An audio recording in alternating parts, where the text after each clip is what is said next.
Two Bulls in a China Shop is brought to you by these great companies that are giving us money to let you listen to their stuff. Bullshit, Kyle. We make this show. You and me. Two Bulls in a China Shop is brought to you by us.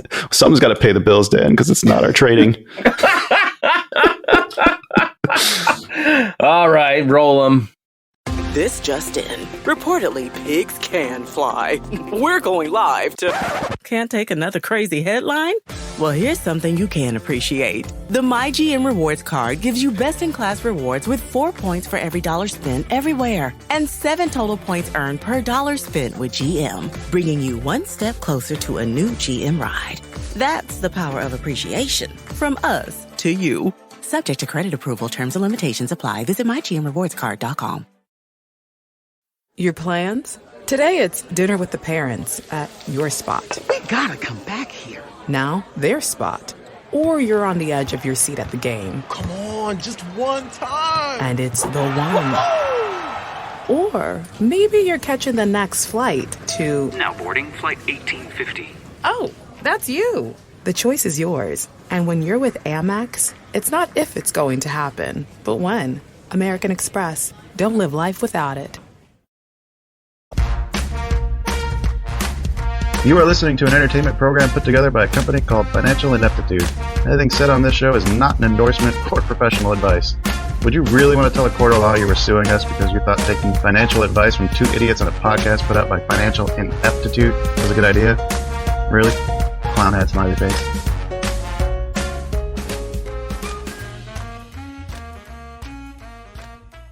Well, hello and welcome, ladies and gentlemen. Welcome to the China Shop. Come on inside. I'm Shopkeeper Dan. With me, as always, is Kyle, creator of financialineptitude.com. How are you doing today, Kyle? I'm doing pretty good. Sounds like you got your groove back. All right. Yeah. I took my Adderall today and everything. Take it you're feeling better? Oh, well, feeling like, yeah, feeling better. You sound like you're feeling chemically good. Yes, that's what I was going to say. Feeling NyQuil better. Nice. You got to mix your uppers and your downers, and you feel amazing. You gotta get them, keep it level. I'm a strict drug and alcohol regimen to keep the mind limber. Yeah. What the hell was that from?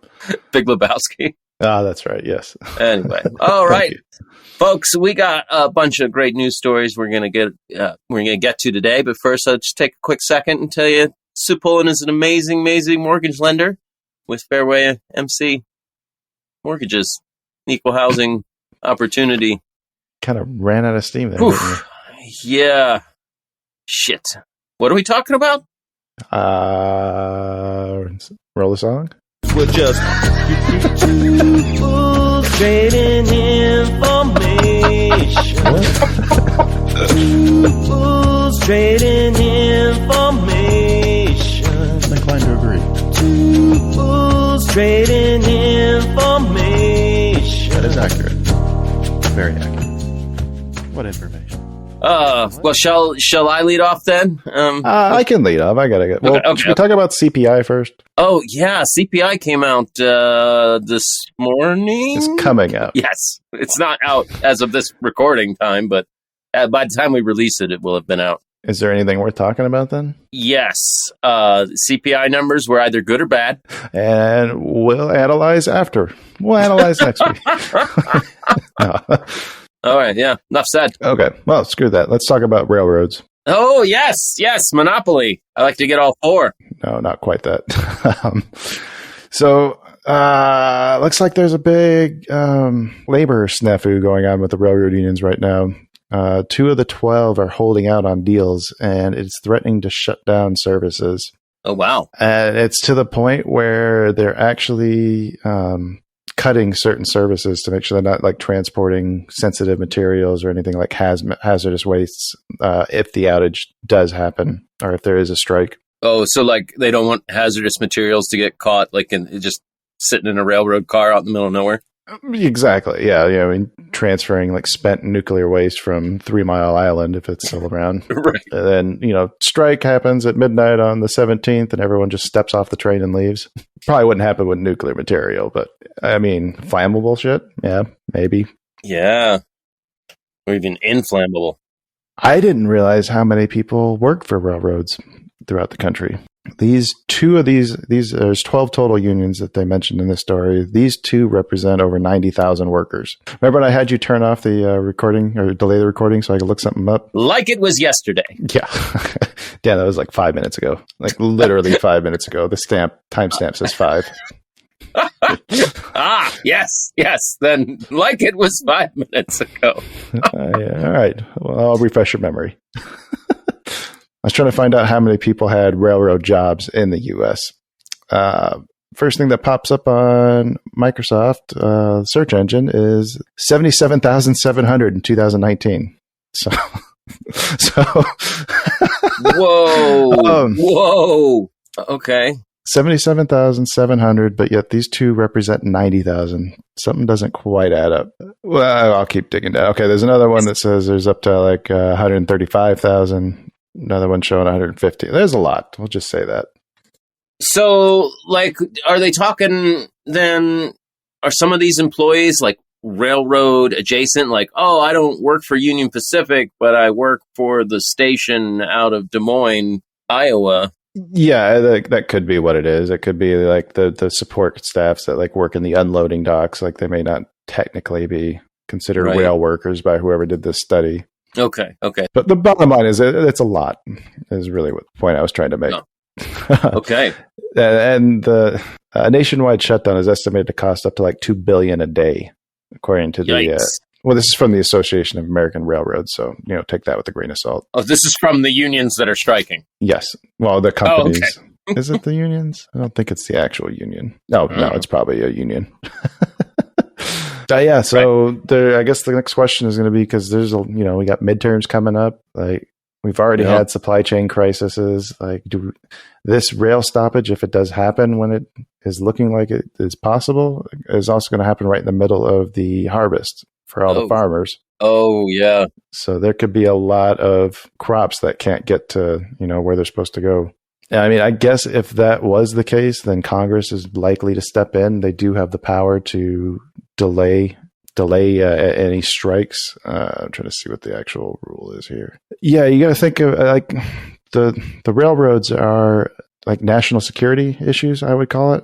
Oh yeah. Okay, so they can actually say no union. You're going to delay your strike until we deem it's safe. Okay, they invoke the power to block or delay strikes. So yeah, they have the power to either stop it completely or say, hey, you guys need to wait like a month. I mean, what's the enforcement there? Because I thought a strike was everybody just agreeing like, we're not going to work. Oh, but Congress said we had to. Okay. I mean, there's probably legal action if you... Well, if we arrest all the striking workers, that doesn't help. Not really. They still end up, they're all in jail. They should have gone on strike. That'll fix it. Yeah, lock them up. Has that ever happened before? I don't know. I'm pretty sure what traditionally happened was people showed up with clubs and beat the shit out of them. Call them strike breakers. Let's see. In 91, there was, I think this is from 1991. It looks like an article, Congress approving a joint resolution to halt a strike 24 hours after it began. A railroad strike? Yeah. Okay. Wow. All right. Well, we'll see. We'll see what happens. I'll be looking around for that for sure. I do want to know the answer to your question. How do they stop you? I'd have to look that up. Anyway, we're not enough time for that. Moving on. Kyle, remember, how we constantly come across stories and articles and books that have to do with banks fucking people over? That happens quite frequently. Quite frequently? Well, it's happened again. No. No. Yeah, I know. You're incredulous. You just don't believe me. Wells Fargo has been ordered to pay $145 million in a settlement over employee retirement funds, and they're going to actually put $131.8 million of it directly into employees' 401k funds as part of the settlement. How many people's? I don't have a list. I don't have a number of employees. They didn't give you a list of all the people getting payments? They didn't give me a list of the fucked over employees. I don't have the number here in the article. But what they had, their employees' 401k plan was being administered by a company called Great Bank Trust Company. Mm-hmm. they were using the retirement funds to continually overpay for the Wells Fargo stock on behalf of workers. Oh, those fuckers. So from 2013 to 2018, Great Bank was buying Wells Fargo preferred stock for about $1,033 to $1,090 per share, and then putting 1,000 of it into the employees' plan. So they were skimming. Yeah, it was like a Superman thing. Yeah. And then get this, the cherry on top. Department of Labor also accused Wells Fargo of not putting enough money into the 401k funds as part of their promise to match workers' retirement contributions. Oh, really? What they were doing is instead, when the company paid their quarterly dividends, like they would for any shareholder, they told the employees that was the matching. Oh, wow! that was them matching the funds. Was the dividends that they were paying to all shareholders? Oh, now Wells Fargo said they did not do that. Of course, they said that. That's just the Department of Labor, but they did settle because they didn't want to drag it out and they want to move on. But they admitted no wrongdoing. So if it says at the very bottom that the bank employs 13,000 central Iowa workers, is it only the people in Iowa this is affecting? No, this was just the only story about this that wasn't behind a paywall came from the Des Moines Register. Oh, okay. I see. So it's written with the Des Moines Reader, the savvy Des Moines Reader in mind. If you're in Des Moines, Iowa, I recommend the Des Moines Register for all your news needs. Two Bells and a China Shop does not endorse, recommend, or... No, not at all. So anyway, bank's going to be banking. Ah, man, that's fucked up. It's really fucked up. Do you like your job? Do you like this company? Go on, invest in this company with your 401k. We'll go ahead. We'll match it. We'll treat you just like our customers. What else you got for us, Kyle? This is just a quick one because I don't have too many details, but it looks like the Peloton co-founders, John Foley and Hiso Kushi, are stepping down from their roles at the fitness company. Uh-oh.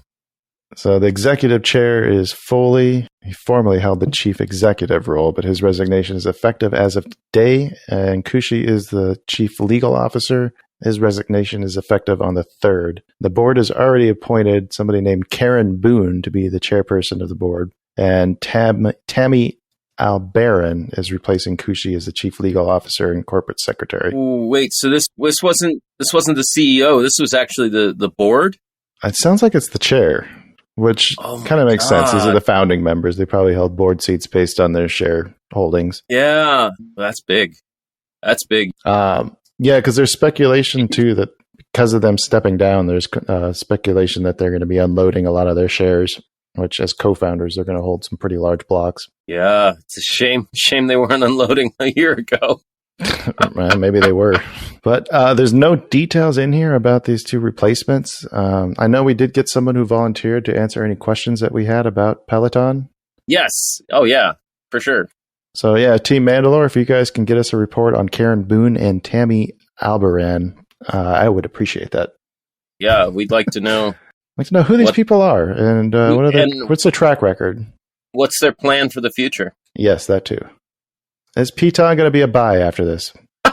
Looking at their stock chart, I'm not ready to buy Peloton. That was reacting pretty good in after hours. Looked like it was up 7%. Maybe. Anyway. Yep. Always, that's all I got. Always fun when the founders jump ship. Yeah, right. Learned that lesson the hard way. Yeah. Especially when they're down like 90%. Yeah. For the past year, their stock price. Okay. Well, I got a fun story to end on. It's a first. This has never happened before. I know it. Yep. Yeah. There was a Coinbase employee that is now mired in the controversy of being part of the first insider trading case for cryptocurrency. That is just another step to legitimacy, my friend. Yes, that's right. You're not legitimate until you got insider trading. Yep. Welcome to the club, guys. Yeah, welcome to the club. Let's hold that crypto party. Right, mark it on your calendars. Finally happened. There was a Coinbase global product manager that actually pled guilty on Monday, the 12th of September, to wire fraud conspiracy charges. This guy, Nikhil Wahi, admitted during his court proceedings that he made trades based on confidential Coinbase information. So I guess his brother was the sorry, I misspoke at the beginning. His brother was the product manager at Coinbase. Okay. And was leaking the information to him and his friend about which new coins Coinbase was going to let users trade. Oh, yeah, that'd be huge. Yeah. So he would tell them ahead of time. They'd go out with their Ethereum hot wallets and scoop it up from whatever exchanges they were currently on. And then once it hit Coinbase, they would, sell on that rip. Yeah. Wonder how long they've been doing this. Let's see. Looks like they did it 14 times between June 2021 and April 2022. That's surprisingly only... how long has Coinbase been around, I guess? Oh, no, that I couldn't tell you off the top of my head. I mean, it just recently debuted as a public company within the last year or so. Well, but they weren't doing Coinbase shares. They were doing shares of Coinbase. No, I just wonder if it makes me wonder if anyone's doing that or checking into Robinhood, because didn't Dr. Hans talk something about this, like getting a coin that gets listed on Robinhood and then like that boost. He was talking about Dogecoin at the time. Yeah. Oh, I'm sure. I don't think for a second this is the first case of it happening. This is the first case of somebody getting caught. I just wonder how many more. Now, the product manager is pleading not guilty. It's his brother that pled guilty. So, yeah, I would say, like, well, how can I insider trade if it's not a commodity or whatever they're defining it as? And you just go throw that back at them. Yeah. You don't even know what it is. You can't insider trade it. Exactly. Well, we'll see how it plays out. They made about $1.5 million in gains in just under a year. See, I kind of want them to get away with it. I want the little guy to do it, not some politician. But get this, the only way they found out, Coinbase did an internal investigation into the trading. Oh. And then gave it to prosecutors. So it's another case of they were too successful. Yeah. Right? You gotta have some whiffs in there. Coinbase is like, wow, these guys seem to get a lot of the coins we're about to offer and then make a bunch of money on. So now, can the brother claim that he didn't know where the information was coming from? Well, that's just it. The brother pled guilty already. That's so stupid of him. Who's his lawyer? I didn't know where my brother was working. Yeah. I don't know, he just said that this looked like a good investment. I didn't ask anything else about it. Whenever my brother tells me to dump my life savings into something, I just do it, goddammit. Because he's usually right. We're very close family. But you think if you're sitting on $1.5 million in gains, you'd be able to afford a good lawyer to tell you to shut the fuck up. For all we know, the lawyer was like, no, roll over on your brother. This is the best you're going to do. Oh, yeah, that's quite possible. I guess they weren't that close. Oh, and on that note, going to close up shop for the day. Before we go, Dan, I have one quick question for you. Okay. What would it take for you to roll over on me? Like, sexually? No. I mean, if somebody came and said, like, hey, here's $500,000, you just got to cut Kyle out. I mean, I get what's the scenario? Are you breaking the law and I know about it? Are we breaking the law together? Well, whichever, what do you need to justify it? Somebody's trying to pay me to leave the company and join them? Or so, yeah. Somebody, they want you to screw me over to get your talents. Okay, leave you in the lurch to get my talents. Oh, okay. Well, I mean, did somebody make an offer? Yeah, let's say it was 6 figures. Sold. Yeah, that's what I thought. I mean, we'll still talk, right? Yeah, well, it might take me a while to get over that one. I'll still come over to your house for Thanksgiving sometimes, right? Right. It'd just be really awkward. Well, I'll bring some money to blow my nose with. What's the price of our friendship? I already saw the check you wrote valuing mine. Oh, that's right. I always forget about that. That was a good joke. Yeah, just keeps on giving. Oh, yeah. Oh. All right, folks. Thanks for sticking around. We'll be back at you soon with God knows what. Probably another interview episode or another news episode or another weekend episode. I don't know. We'll be back at you with future episodes, so stay tuned. It'll be quick. It'll be quick. Until then, happy trades. Bye. Good luck with CPI. Oh, God.